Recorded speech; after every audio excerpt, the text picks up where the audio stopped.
côté intérieur demande un important travail de l'esprit, mais aussi de se retrousser les manches. Objectif pour l'opéra, restaurer les charmes de son origine à la fin du 19e siècle et moderniser machinerie, équipements et accès. Un véritable challenge pour une restructuration complète orchestrée par la ville de Clermont et confiée au cabinet d'architectes clermontois Fabre et Speller, auquel on doit notamment la nouvelle salle de concert symphonique du théâtre Mariinsky à Saint-Pétersbourg, excusez du peu.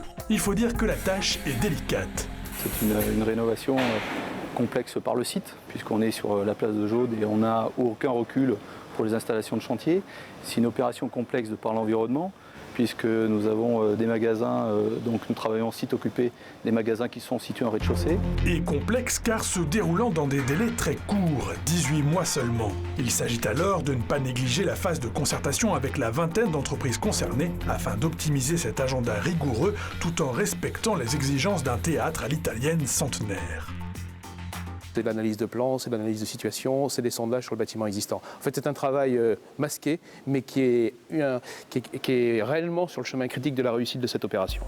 L'opération en elle-même va viser 3 parties caractéristiques d'un théâtre. La première, qui comprend le foyer bas, les espaces d'accueil du public et la grande salle, sera l'objet d'un travail minutieux de recomposition des couleurs d'origine sur des tons d'ocre masqués jusqu'alors par de pompeuses dorures. Les 800 places que l'on connaissait deviendront 620, plus espacées donc, plus confortables. Et puis il y a la seconde partie, celle où l'on montre autant que l'on cache. J'ai nommé la cage de scène. Elle, en fait, est complètement refaite. C'est-à-dire que le dispositif scénique est entièrement neuf. C'est un nouveau grill avec des moteurs, avec des nouveaux réseaux, avec des systèmes vidéo, avec un équipement extrêmement moderne pour essayer de développer au maximum la politique d'accueil de l'Opéra de Clermont-Ferrand. Tout en conservant, sachez-le, les structures du grill en bois pour leur valeur patrimoniale.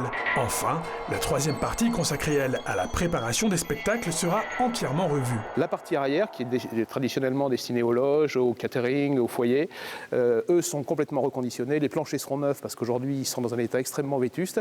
Et en plus, on crée des locaux, des salles de répétition, des salles d'enregistrement et un petit auditorium pour accueillir l'Orchestre régional d'Auvergne. Cela va sans dire, cette rénovation est bien sûr l'occasion d'une remise aux normes complète des dispositifs de sécurité et d'accessibilité. Coût total des opérations, 11 millions d'euros financés par la ville, le département, la région et l'État. Peu de perturbations sont à prévoir durant les travaux. Seule la rue Nestor Perret du côté de l'entrée des artistes sera en partie neutralisée avant que ne renaisse l'Opéra municipal de Clermont-Ferrand pour la saison culturelle 2013-2014.